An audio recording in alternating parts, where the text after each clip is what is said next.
In this video, I'm going to tell you why you should be using a credit card instead of a debit card. If you don't have time to watch the entire video now, I would advise you to save it and watch it later when you have time, because this video is going to point you in the right direction to properly manage your credit cards. And if you know with credit cards, this is going to answer possible questions that you may have about credit cards. Alright, let me quickly explain the differences between a debit card and a credit card. A debit card is digital cash. When you make a purchase with your debit card, it goes directly from your bank account. If you were to use a credit card for that same transaction, it goes first to the credit card company and then you pay back the credit card company in the future. Now let's discuss the advantages of using a credit card.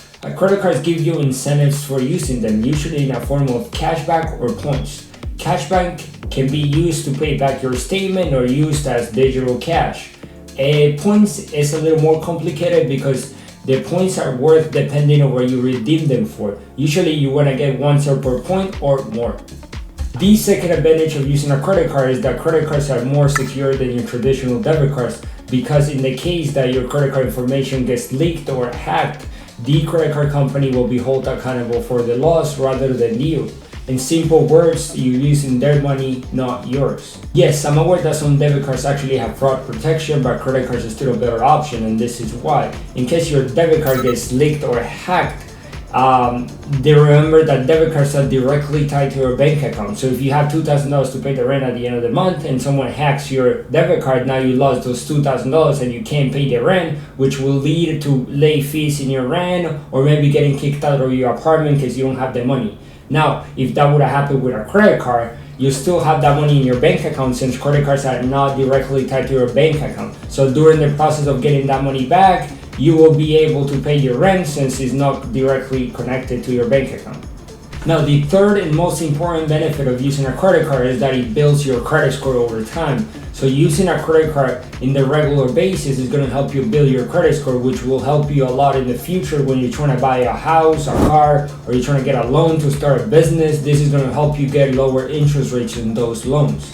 Now let's discuss the disadvantages of using a credit card. In my opinion, credit cards don't have any disadvantage themselves. I think it's how they're being managed that gives them the reputation of getting people in debt. As an example, when you buy a car, you learn how to drive that car, and how you do that is you get your license and you do driving tests and all this, right? The same thing you have to do with credit cards. If you don't want to get in debt, you should learn how to properly manage your credit card before getting one.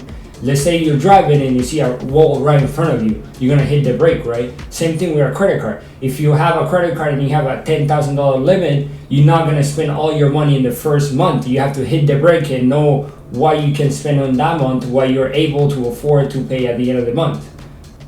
Now, a lot of people believe that credit cards charge you interest just for using them, and that's not the case. Credit cards only charge you interest when you carry a balance to a next statement. If you don't carry balances to a next statement, you will never get charged interest from the credit card company.